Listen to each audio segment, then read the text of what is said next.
Olá, bem-vindo, bem-vinda para mais um estudo da obra Missionários da Luz, psicografia de Chico Xavier, ditado pelo espírito André Luiz.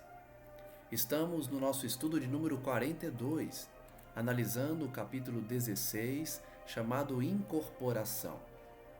No último estudo, nós acompanhamos a comunicação mediúnica de Dionísio, um espírito recém-desencarnado que havia retornado por intermédio da mediunidade, de Dona Otávia, e muitos não acreditaram na comunicação. Colocaram defeitos, duvidaram, faltaram com respeito com a Dona Otávia, porque falaram abertamente que se tratava de uma simulação ou que o espírito comunicante não era o espírito do Dionísio. E nós vimos aqui que as informações pessoais da família de Dionísio foram ocultadas propositalmente. Ele, portanto, ele poderia ter dado informações, detalhes, mas Alexandre impediu. Nós vimos aqui que o mentor impediu que Dionísio falasse de coisas pessoais. E aí a própria família duvidou da mensagem. E, especialmente, um dos que integram o grupo mediúnico tomou a palavra, um famoso intelectual do grupo, que todos já conheciam como intelectual, como cientista, espírita, dizendo que se tratava de uma fraude porque a Dona Otávia convivia com a família e poderia ter trazido informações mais detalhadas por intermédio da mensagem de Dionísio. Mas nós que estamos estudando a obra sabemos que o Dionísio não falou de detalhes porque Alexandre impediu. E eu falei aqui ontem que o objetivo da reunião mediúnica não é satisfazer a curiosidade dos envolvidos, especialmente dos familiares, para questões pessoais. Vejamos então mais detalhes do que aconteceu posteriormente à mensagem psicofônica recebida por Dona Otávia. Vejam que o trecho trata do protesto desse integrante do grupo que duvida da mediunidade de Dona Otávia, da mesma forma que o próprio Dionísio fazia quando estava encarnado, porque Dionísio fazia parte desse mesmo grupo. E ele confessa em espírito que duvidava da Dona Otávia. E agora ele teve de falar por intermédio dela e sofreu a mesma crítica. Esse conhecido do grupo Disse que Dona Otávia poderia dar detalhes da vida passada do Dionísio, por conta do contato com a família, com a possibilidade de dar particularidades a fim de identificarem o espírito. Diz André Luiz: e depois de lançar a cinza do cigarro em pequenino vaso próximo, acrescentava mordaz. Então, além de criticar sem qualquer cautela, sem qualquer sigilo, a mediunidade da colega de trabalho, ele estava fumando logo depois da reunião mediúnica. Então, para a gente refletir sobre o nível desse grupo, hein? Que grupo mediúnico bom, hein? Um deles estava falando mal da médium e fumando logo depois. Ele continuou: o problema da mediunidade é questão muito grave na doutrina. O animismo é uma erva daninha em toda parte. Nosso intercâmbio com o plano invisível está repleto de lamentáveis enganos. Então vejam que, para variar, o integrante do grupo fala que o fenômeno foi totalmente anímico. O animismo dominou e não havia qualquer espírito. Para quem não sabe, animismo é a influência do médium na comunicação mediúnica. Muitas vezes, o animismo total, se assim podemos nos expressar, é aquele em que não há qualquer espírito comunicante. É simplesmente o inconsciente do médium achando que há um espírito e dando uma mensagem que na verdade é dele próprio, ainda que seja do seu subconsciente. Nós já estudamos aqui, nós já sabemos que animismo é algo comum, é algo normal. Toda comunicação mediúnica tem animismo. Em alguns vai ser uma pequena parcela, em outros vai ser uma grande parcela. Mas sempre há algum tipo de contribuição do médium na comunicação. E essa contribuição pode ser chamada de animismo. É comum, portanto, os acusadores do espiritismo falarem que toda comunicação mediúnica é, na verdade, um fenômeno anímico, em que não há espírito algum e é somente o médium achando que tem espírito.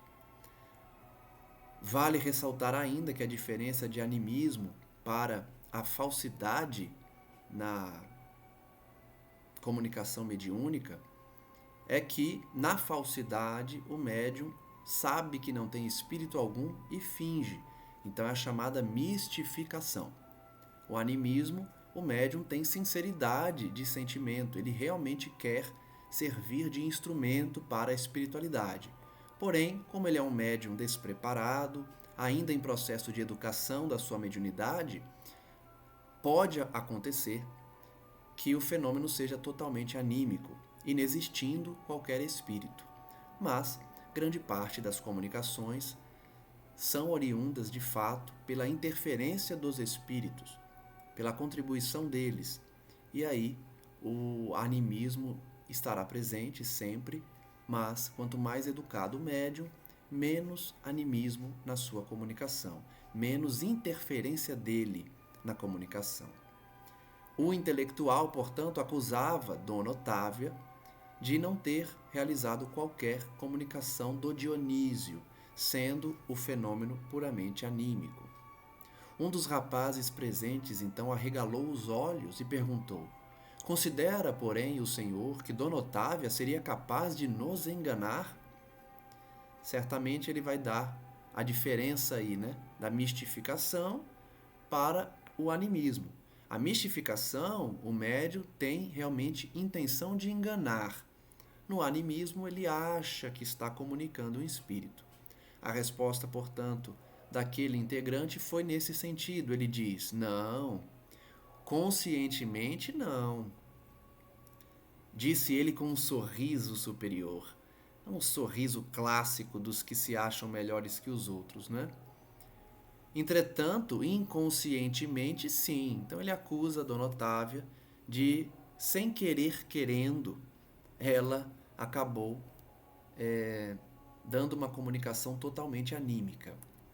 Ele disse: a maioria dos médiuns é vítima dos próprios desvairamentos emotivos. É muito comum esse pessoal acusar os médiuns de se deixar levar pela emoção, que nós precisamos ser mais intelectuais, usar mais o cérebro, a razão, e não se deixar levar pelo sentimento, pelo coração.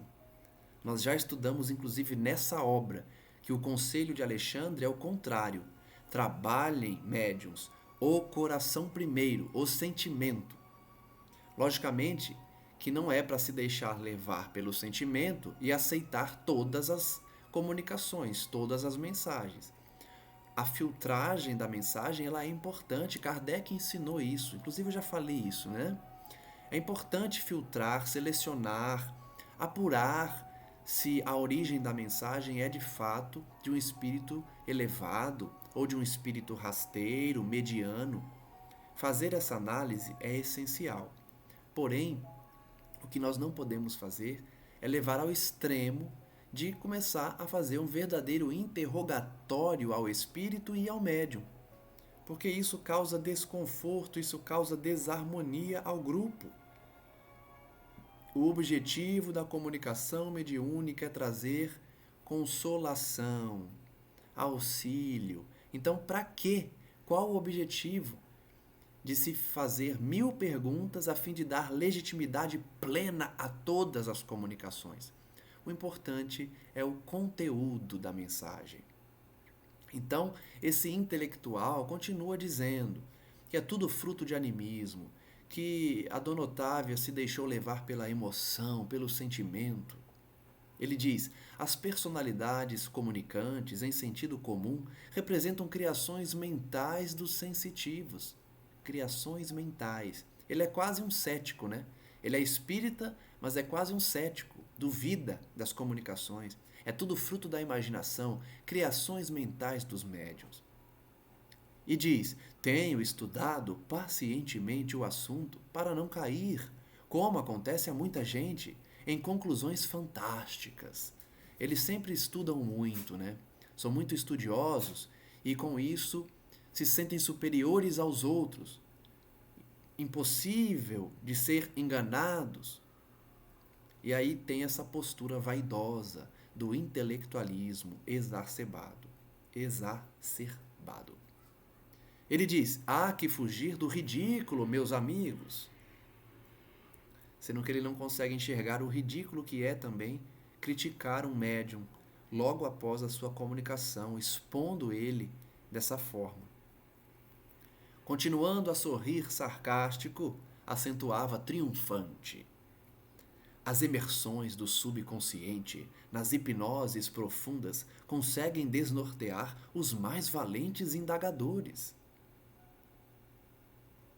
Por isso que eu disse que ele parece um cético, né? Porque para o cético, as comunicações mediúnicas são sempre fruto do subconsciente, da hipnose, da enganação. André Luiz então diz que as suas referências, as suas palavras difíceis, representavam uma solução para o assunto na cabeça dele. E ele então prosseguia: a fim de corrigir os desbordamentos da imaginação do espiritismo, criou-se a metapsíquica para dirigir as nossas pesquisas intelectuais. E não podemos esquecer que o próprio Richer morreu duvidando. Então veja que de fato ele era estudioso, ele conhecia a história do espiritismo, os principais estudiosos, os principais colaboradores, as principais teorias. Porém, ele se deixa levar pela vaidade, pelo intelectualismo exagerado. Ele diz, então, que a metapsíquica foi criada para que as pesquisas intelectuais fossem idealizadas, fossem realizadas. As pesquisas intelectuais é justamente invocar a espiritualidade superior para fazer perguntas técnicas, entender melhor o perispírito, como se dá a viagem astral, enfim, perguntas científicas. Não lhe bastaram, disse ele, dezenas de anos consecutivos no estudo sistemático dos fenômenos. As próprias materializações não lhe asseguraram a certeza da sobrevivência. Portanto, então vejam que, como ele conhecia o assunto, ele interpreta que Richer foi um estudioso que sempre duvidou e que levou a dúvida até a própria morte. É alguém que estudou os fenômenos, viu de perto as respostas dos espíritos e sempre duvidou. E isso nas palavras desse intelectual. É importante lembrar que Charles Richer foi um estudioso. Ele quem descobriu o ectoplasma, porque ele era químico. Inclusive ele ganhou um prêmio Nobel, né? No ano de 1913, se eu não me engano. E além disso ele fundou uma sociedade da metapsíquica, como disse aí o estudioso. De fato, ele fundou essa sociedade para estudar os fenômenos espíritas. Porém, o Richer nunca se declarou espírita, ele não pode ser considerado um dos ícones do espiritismo, porque ele era vinculado justamente à parte científica dos estudos e não na parte moral. Ele não assumiu, né? Não se declarou espírita. Então esse indivíduo pega um exemplo para dizer que nós devemos agir como o Richer, sendo que o Richer não era espírita. Ele estudava. Ele, inclusive, estudou de perto, nas materializações, as funções do ectoplasma, a sua origem e as suas propriedades químicas. Mas não vejo como ele pode ser usado como exemplo para dizer que o fenômeno anímico é algo que tem que ser combatido. O que esse indivíduo quer dizer é que alguém tão inteligente, considerado um gênio, inclusive o Richer, sempre duvidou, nós também devemos duvidar. É isso que ele está querendo dizer. Se alguém tão inteligente como ele duvidava até a morte, a gente também tem que duvidar. E não é assim. Opção do Richer não se tornar espírita, apesar de ver de perto os fenômenos, mas livre-arbítrio dele. Não é porque ele decidiu duvidar que nós devemos seguir o mesmo caminho. E é como eu disse, não estou dizendo para acreditar em tudo que aparece por aí, todas as comunicações. O critério de análise foi ensinado por Kardec e deve ser seguido. Uma coisa é analisar as mensagens, fazer um critério de classificação. Outra é duvidar de todos os médiuns, inclusive não ter o cuidado nas palavras para a ofensa gratuita a um médium que acaba de dar a sua contribuição. André Luiz prossegue dizendo que aquela assembleia pequena escutava a palavra importante daquele estudioso como se estivesse ouvindo um oráculo infalível. Em outro local do salão, o mesmo assunto era comentado de forma discreta. Não acredito na veracidade da manifestação, afirmava baixinho uma senhora relativamente moça, dirigindo-se ao marido e às amigas. Então vejam que muitos duvidavam. A gente viu que só a esposa do Dionísio e 3 colegas do grupo mediúnico acreditaram na mensagem. O resto duvidava. Afinal de contas, a comunicação primou pela banalidade. Nada de novo. Eu já ouvi isso tantas vezes. A mensagem não tem nada de novo, não tem nenhuma novidade, não tem nenhuma revelação. É muito comum as pessoas julgarem as mensagens mediúnicas, dizendo que falta novidades. É como eu disse, as pessoas querem consultar os espíritos como uma revista de fofocas. Querem sempre novidades do mundo espiritual. Para mim, disse a senhora, as palavras de Otávia procedem dela mesma. Não senti qualquer sinal concludente com respeito à possível presença do nosso velho amigo. Seria muito desinteressante a esfera dos desencarnados se apenas proporcionasse aos que nos precedem as frivolidades que o suposto Dionísio nos trouxe. É muito triste ler isso, né? Porque eu não entendo como as pessoas focam tanto nos detalhes da mensagem, nas comprovações. Por que não receber uma mensagem simples e considerá-la de um amigo que está no plano espiritual? Lembremos que, apesar das pessoas não mudarem o seu caráter quando morrem, muitas das suas visões se alteram quando conhecem a nova realidade espiritual. Apesar da pátria espiritual ser a nossa pátria verdadeira e estarmos temporariamente na Terra, é comum sentirmos essa mudança de ares como algo novo, por conta do esquecimento do passado. A nossa memória só vai sendo restituída aos poucos. Então é comum os espíritos mudarem um pouco depois que desencarnam, ficam mais sérios, passam a ter outras preocupações. E aí o grupo achava que Dionísio ia falar de coisas da terra, dividindo na sua mensagem toda a saudade que ele sentia, e os encarnados acharam que eram frivolidades, bobagens. Disse o esposo dessa senhora: talvez tenha havido alguma perturbação. Não nos achamos livres dos mistificadores do plano invisível. Então ele já estava achando que tinha um espírito, mas era um falso Dionísio. Um espírito se passando por Dionísio. O grupo abafava o riso franco. Que ambiente bom, né? Para não dizer o contrário. Imagine como essa médium não está sofrendo ali. Todo um ambiente de chacota, de dúvida, de ataques a ela. Nunca experimentei tanta decepção como nesses instantes em que examinava o processo de incorporação mediúnica, refletiu André Luiz. André Luiz, então, se decepcionou, como eu compartilhei agora com vocês. É triste, é decepcionante ver a reação das pessoas perante uma comunicação mediúnica verdadeira, sincera, honesta.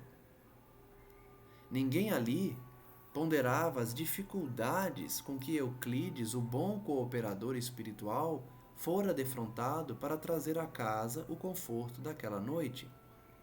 Porque Euclides pediu a Alexandre, insistiu com Alexandre.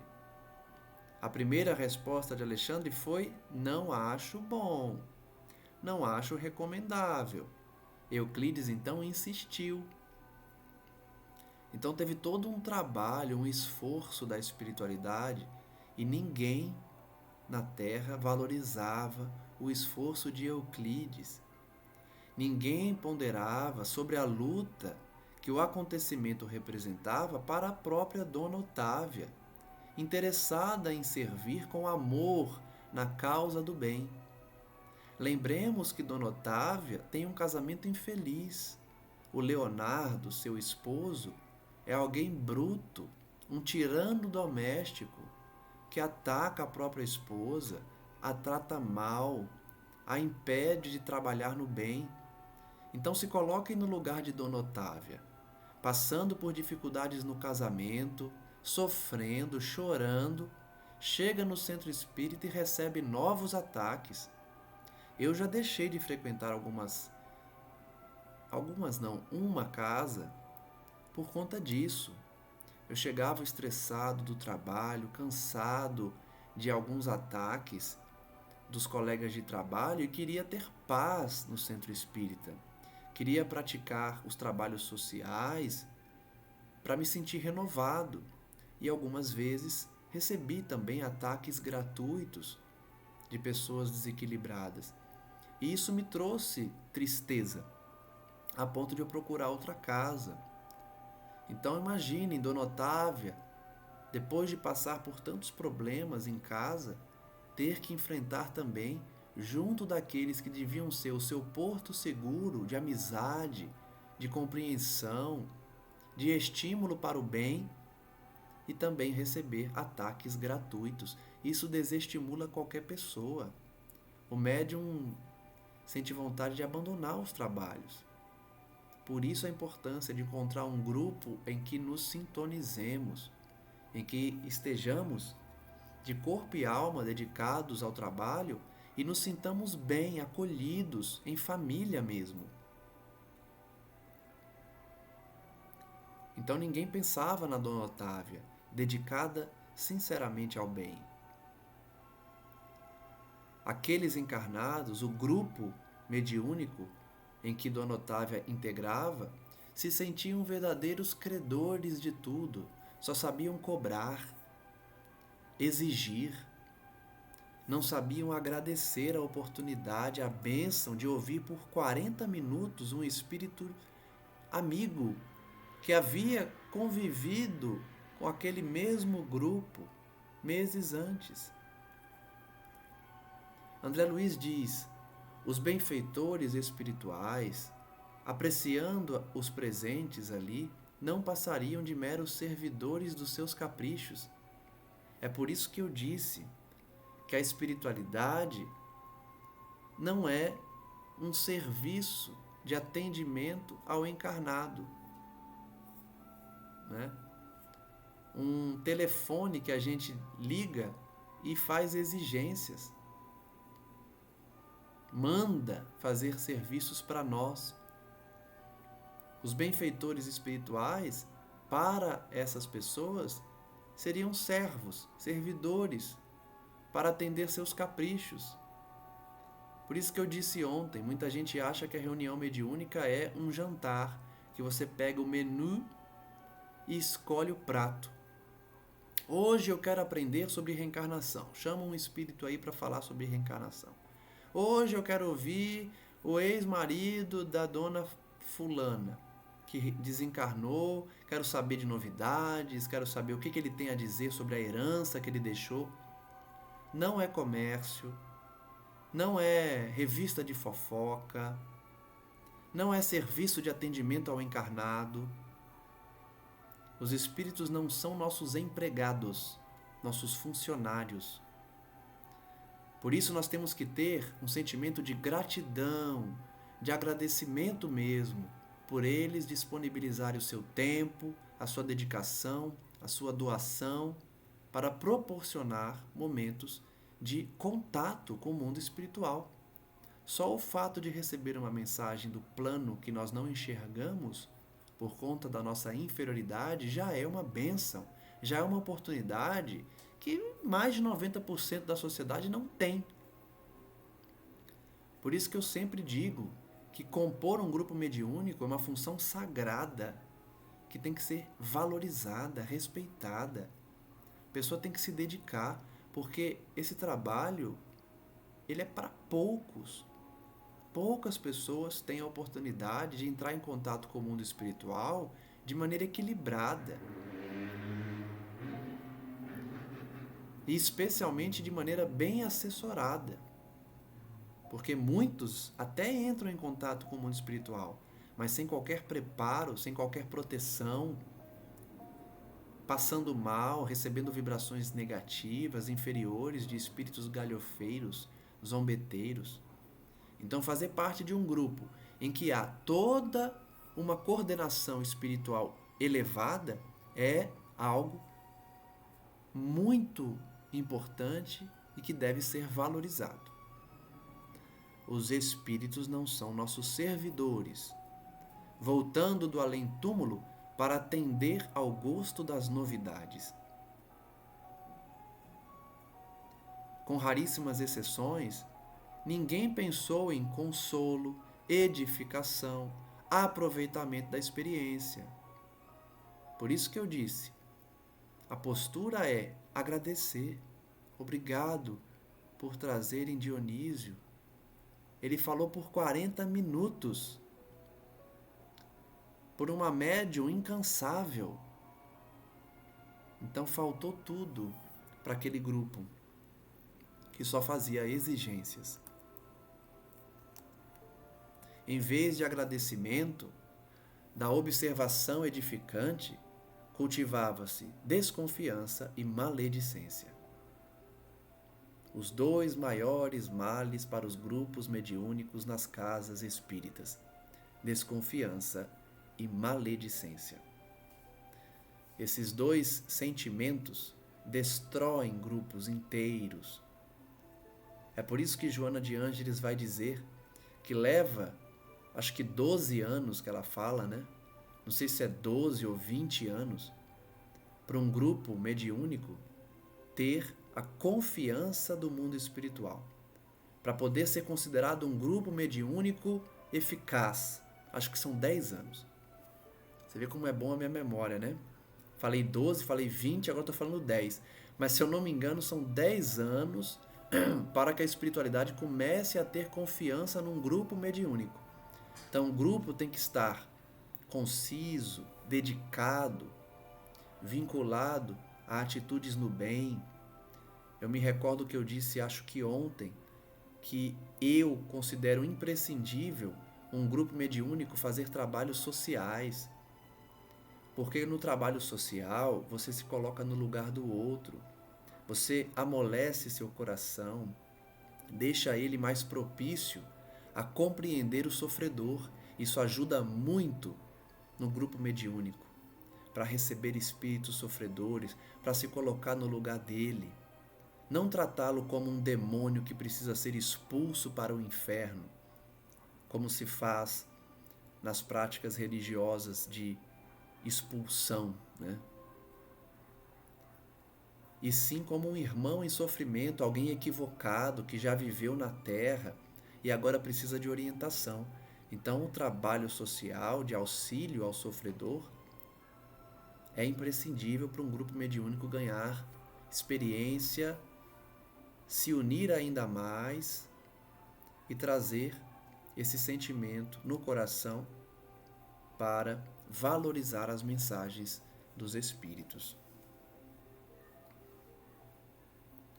Alexandre então percebeu que Euclides acompanhava aquela cena triste com desapontamento. Euclides, para quem lembra do penúltimo estudo antes desse, né? Ele estava todo feliz, todo empolgado de dar esse presente para o grupo mediúnico. Tanto que ele insistiu com Alexandre. Alexandre falou, é melhor não. E ele insistiu, eu quero dar esse presente para eles. Então imagine o desapontamento deles, né? Alexandre viu Euclides desapontado, porque no dia anterior ele já tinha advertido que não era aconselhável realizar aquela reunião, mas como Alexandre é alguém muito bom, que ama, que é gentil, ele recomendou a Euclides o afastamento, confiando a entidade comunicante, Dionísio, aos cuidados dele, Euclides. Alexandre vê Euclides desapontado e pede, Euclides, dá uma olhadinha no Dionísio, atende ele, porque ele precisa voltar de onde ele veio, o lugar de origem. Ele estava num posto de socorro. O instrutor então se aproxima de André Luiz, compreendendo seu espanto, e diz, não se admire, André. Nossos irmãos encarnados padecem complicadas limitações. Alexandre está acostumado a ver os grupos mediúnicos que duvidam, que tratam com desconfiança e exercitam a maledicência. Pede para André Luiz não se assustar, não ficar surpreso. E de forma sorridente e confiante, acentua. Além disso, como você observa, a maioria tem o cérebro hipertrofiado e o coração reduzido. As palavras de Alexandre são fortes, se dirigindo àquele grupo. Um grupo com cérebro hipertrofiado, coração reduzido. Por isso que eu disse, né? A importância do grupo fazer um trabalho no bem, um trabalho social. Desenvolve o coração. O coração não fica pequenininho, como disse o Alexandre aí. Coração reduzido. O coração se amplia. Nossos amigos da crosta comumente criticam em demasia e sentem muito pouco. É muito bom ver as palavras de um espírito elevado, que tem um julgamento criterioso, sincero e morno, né? É um julgamento sem emoção. Às vezes eu me exalto aqui porque sou humano e já vi isso na prática, e aí fico um pouco exaltado. Mas Alexandre não. Alexandre tranquilo, fala exatamente o que ele está enxergando.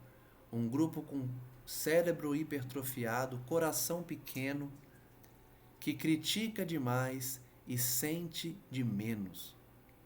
De novo a importância de sentir, buscar o desenvolvimento de virtudes, de sentimentos do coração.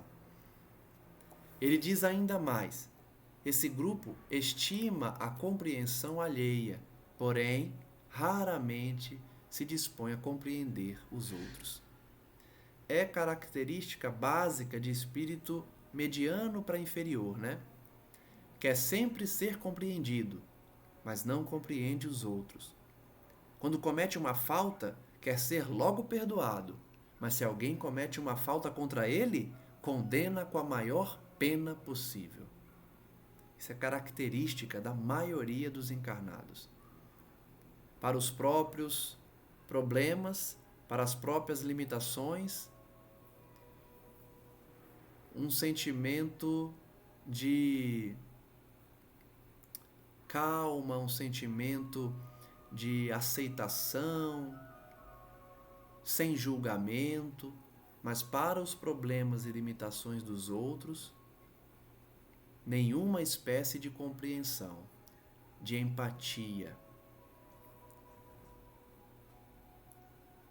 Alexandre então diz: mas o trabalho é uma concessão do Senhor e devemos confiar na providência do Pai, trabalhando sempre para o melhor. De fato, a gente tem que se preocupar com isso. Mesmo que nos encontremos num grupo assim, nos preocupemos em trabalhar para a providência divina. Porque abandonar o trabalho não é também correto, não é recomendável, a não ser que esteja te fazendo muito mal. Mas diante de um grupo que não é perfeito, ou de algumas pessoas que incomodam, o correto é continuar fazendo sua parte, trabalhando para o bem, mesmo que o grupo não seja ideal. Até porque encontrar um grupo ideal é bem difícil. O importante é continuar trabalhando. Alexandre então faz algumas recomendações aos amigos que ficariam ali e diz: vamo-nos para André Luiz. Ao se afastarem, perceberam rente à porta um cavalheiro que dizia ao diretor dos serviços, ao presidente do centro: todos nós temos o direito de duvidar. André Luiz então diz que não houve a resposta do diretor da casa para essa indagação, né, que todos temos direito de duvidar. André Luiz nem ouviu a resposta do presidente, mas Alexandre então considerou com a expressão de um pai otimista e bondoso: quase todas as pessoas terrestres que se valem de nossa cooperação se sentem no direito de duvidar. É muito raro surgir um companheiro que se sinta com dever de ajudar. Que frase, hein, para terminar o capítulo. Todo mundo quer o direito de duvidar, mas ninguém se lembra do dever de ajudar. É algo realmente que eu gosto muito de trabalhar, de refletir, de falar. A gente está num nível espiritual, um nível de evolução, que a gente adora bradar sobre nossos direitos. Eu tenho direito a isso, direito àquilo. Está na lei, está na norma, está no regulamento, é direito meu. Mas quase ninguém se recorda dos deveres.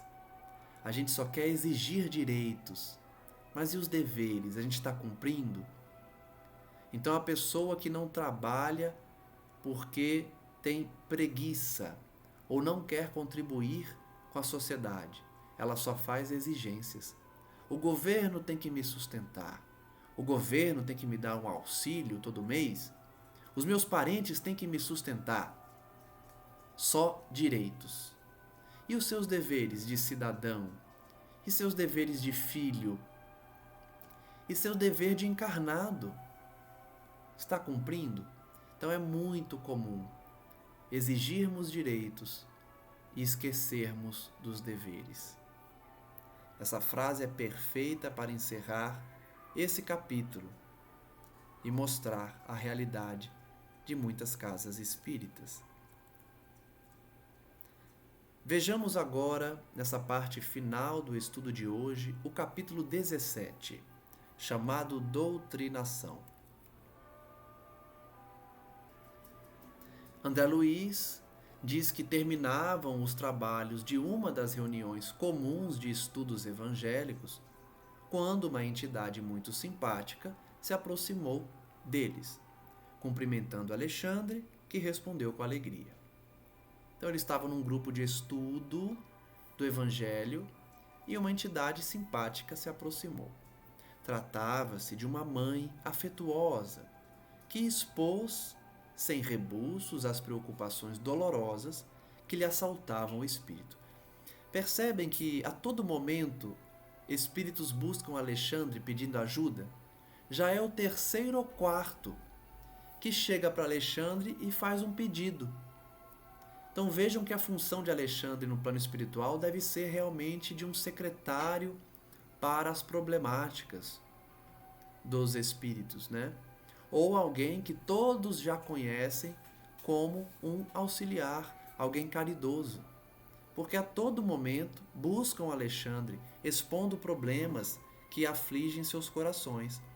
Uma mãe, então, divide com Alexandre suas preocupações, solicitando sua ajuda valiosa. Ela disse: ó, meu amigo, até hoje permaneço em luta com meu infortunado Marinho.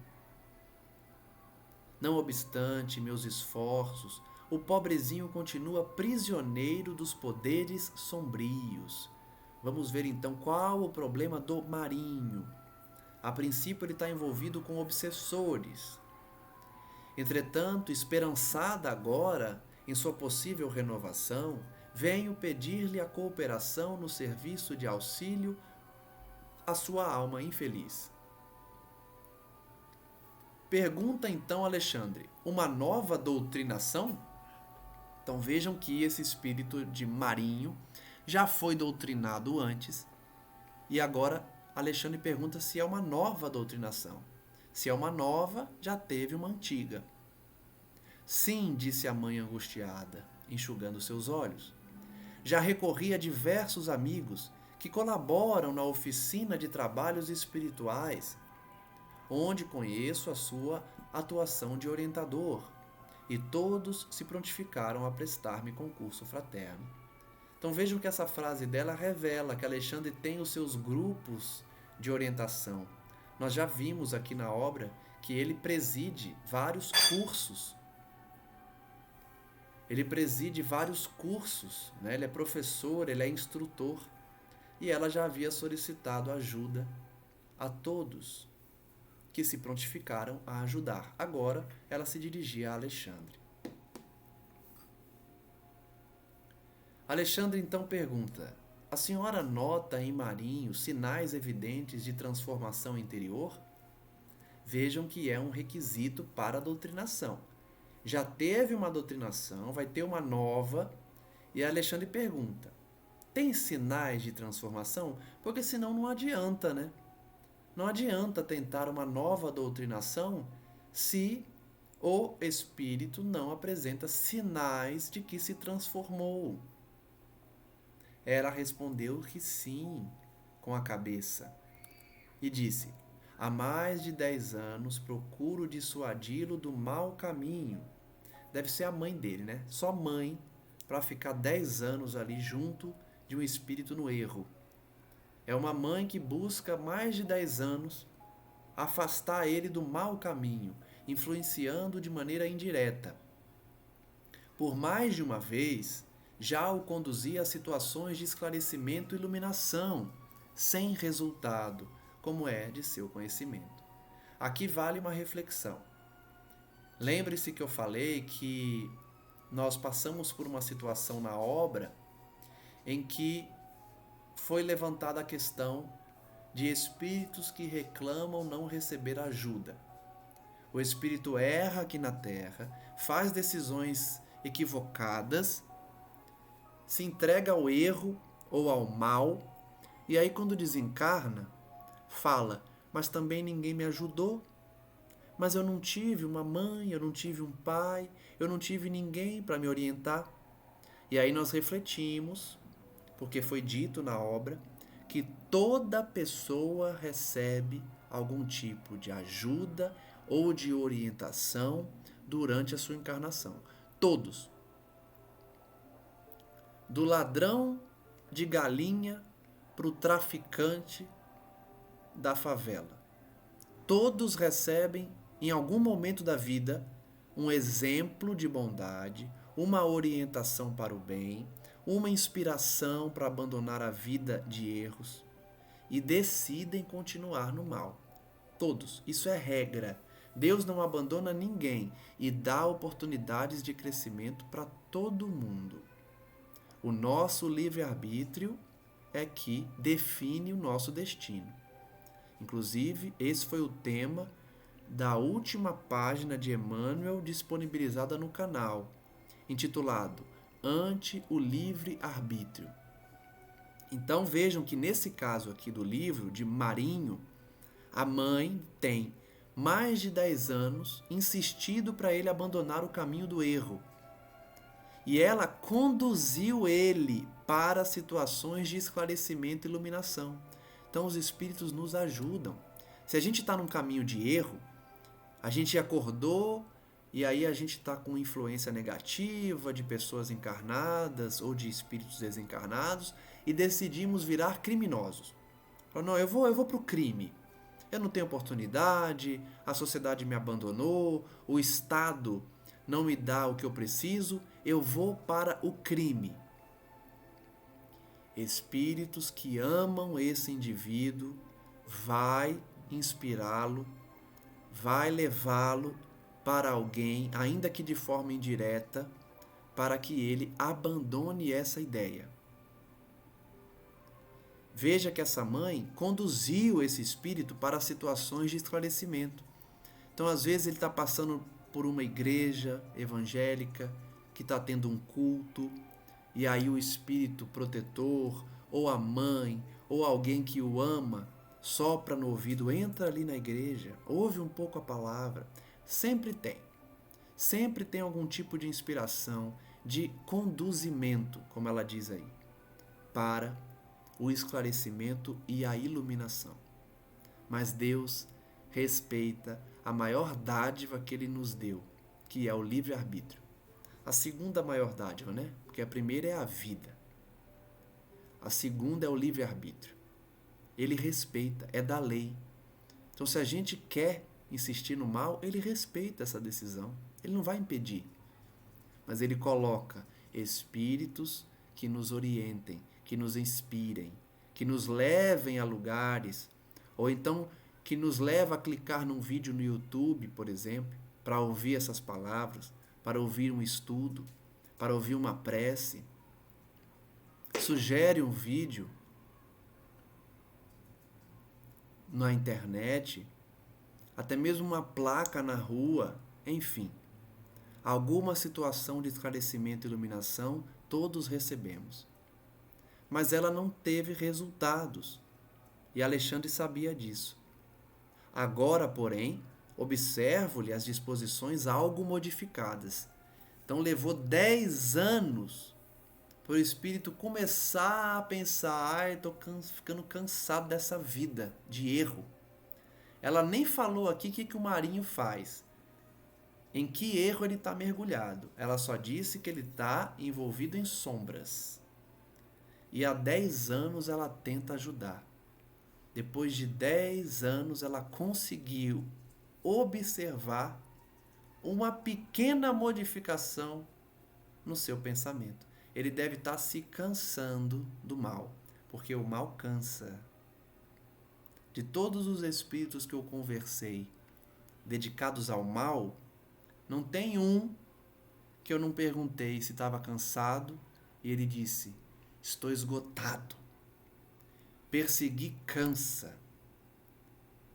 Odiar cansa. Te deixa esgotado. Porque só o amor, só o bom sentimento, só a caridade nos renova. Tudo que é contrário à caridade, ao amor, à lei de Deus, cansa, suga a nossa energia. Então, provavelmente, o Marinho estava começando a se cansar do mal. E aí a sua mãe percebeu isso e pediu socorro a Alexandre para doutriná-lo mais uma vez. Ela diz: ele não sente o mesmo entusiasmo ao receber as sugestões malignas dos infelizes companheiros de revolta e desesperação. Então vejam que de fato ele é obsidiado. E aí a gente sabe, né? No início da obsessão, o obsidiado escuta tudo. Todas as sugestões ele atende, repete, pratica, porque está no início, está cheio de energia, está empolgado com aquela ligação com espíritos trevosos. Porque não pense que o obsidiado não gosta, não, tá? Para chegar no nível de possessão é porque são anos de obsessão, anos de identidade de pensamento. O obsidiado, ele tem identidade de pensamento com seu obsessor. Eles vibram na mesma sintonia.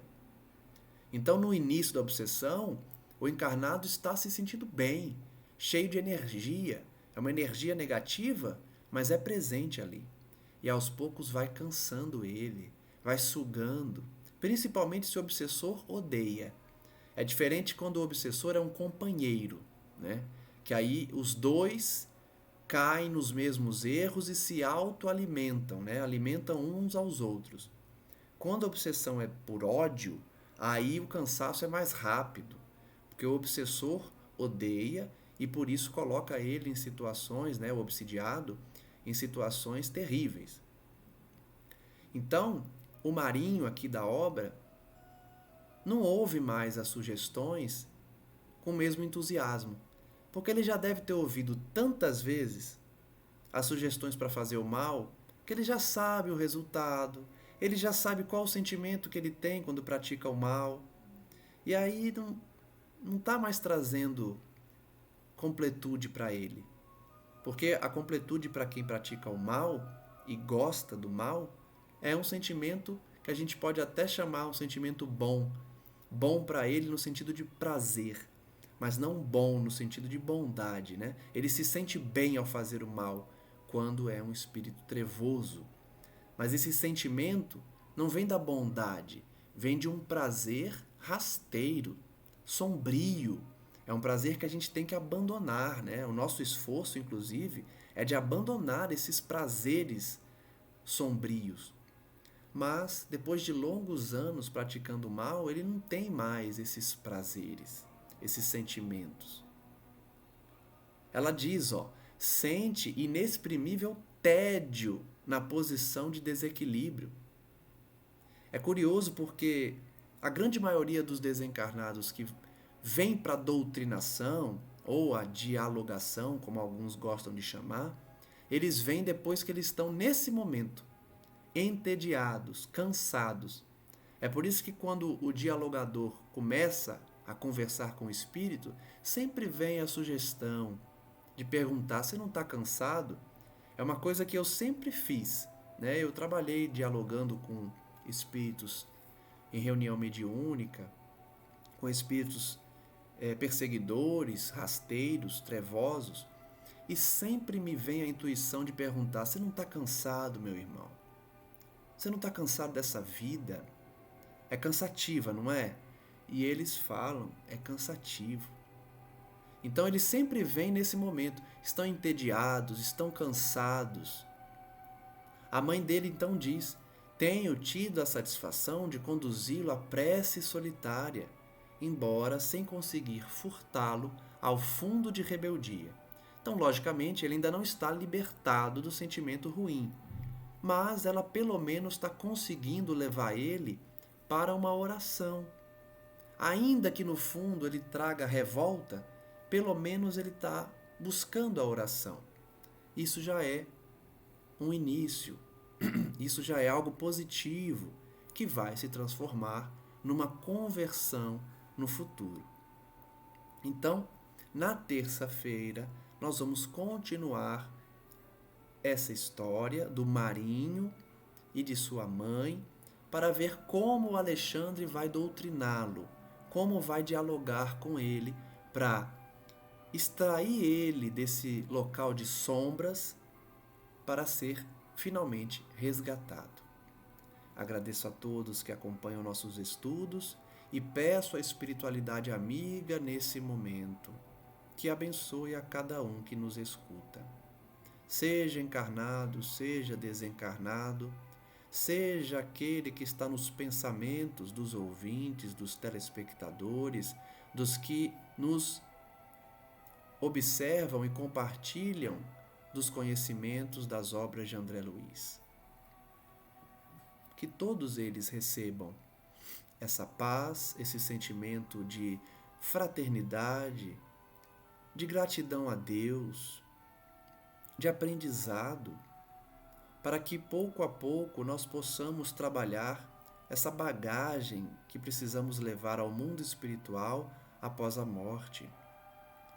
Façamos essa preparação a cada dia, vencendo as limitações, vencendo as más tendências, as paixões mundanas e pouco a pouco adquirindo a paz interior necessária para a prática do bem e para apagar um passado de equívocos. Graças damos ao nosso Senhor e que possamos nos comportar não como aqueles que duvidam, que praticam a maledicência e a desconfiança na casa espírita, mas sim aqueles dispostos a ajudar como Dona Otávia, dispostos a trazer uma palavra de consolação como Euclides, elevados no sentimento e no intelecto como Alexandre, e pouco a pouco conquistar uma paz de espírito que somente aqueles que se dedicam ao Cristo alcançam. Damos graças a Ti, Senhor, hoje e sempre. E que Maria Santíssima, Mãe das Mães, envolva com seu véu toda a humanidade, resgatando os mais sofredores, os mais equivocados, os mais rebeldes e entregues à própria sorte após um amplo e extenso caminho de equívocos, de erros, de decisões infelizes, em que o livre-arbítrio foi utilizado para fazer chorar e ranger os dentes.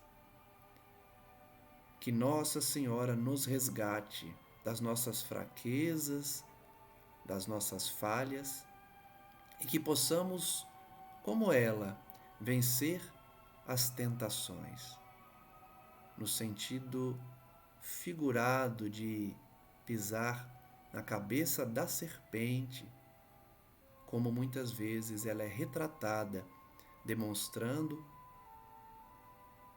que venceu as paixões, que venceu os pecados e consegue suprimir de forma completa qualquer sentimento inferior. Graças damos hoje e sempre, e que o amor de Deus possa ser sentido por nós e por aqueles a quem amamos hoje e sempre.